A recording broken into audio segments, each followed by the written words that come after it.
Now, thunderstorms moving through here throughout the afternoon and evening hours. That's why it's a Storm Team 6 alert day. Some of those storms likely will be severe across parts of the area, and that's why we're calling it a high impact afternoon here. Not only will the storms be coming in, but they'll be coming in during the evening commute. So the best advice will be to check the radar and the storms before you walk out of the building. Of course, better to be indoors as these storms roll through than in your car. Hail, wind, and even the tornado threat will be possible, as well as some flooding in northern locations. Now, right now, it's pretty quiet. We have this one little shower from Crawfordsville over towards Lafayette, and that's just about it. You notice the sunshine that we had across southern portions of the state and still have some from Seymour over towards Versailles. This area is probably the most likely to maybe see a stronger thunderstorm producing a tornado as you work your way to the north with the cooler air in place and the rain heading in that direction. A little less likelihood of tornadoes in northern locales, so we'll have to see how it plays out. But notice how these isolated storms are flaring up in Illinois,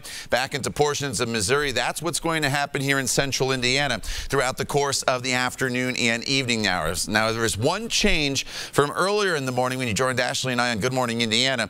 It's the fact that we're kind of delaying the onset, at least the severe storms, just by an hour or two. Probably not until about 4 or 5 o'clock this afternoon, but notice by 6 o'clock, it's these isolated storms that we really have to be concerned about. Those will have the best opportunity to produce some large hail and the chance of an isolated tornado as the storms kind of come together in more of a line. Then we're dealing with smaller hail, some gusty winds, and the flooding potential. And then I think by about 9, 10 o'clock this evening, most of the severe weather will be out of here. So to put on a scale from 1 to 10, with 10 being the biggest threat, hail is up there by far, damaging winds a threat as well, and then tornadoes kind of right in the middle, certainly elevated with these storms as they make their way into the area. Now you look at the temperatures and where the mild air is in place, 59 in Bloomington, 62 in Bedford and Seymour.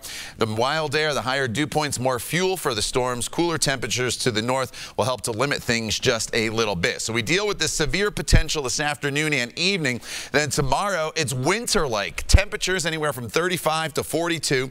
We'll deal with rain and snow showers. Wind gusts could be up to 50 miles per hour, and wind chills could be in the 20s in some locations. And look at these rain showers spinning around for your morning commute, mixing with some snow showers. It will not be pleasant. Won't see any accumulation during the day tomorrow, but tomorrow night into early Friday morning, once the sun sets in northern locales, it's not out of the question that you could see maybe a little bit of a coating on grassy areas. But again, that is for tomorrow.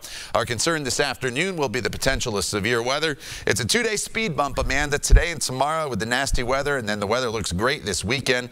Saturday and Sunday, lots of sunshine, 60s on Saturday, 70s by the time we get to Sunday.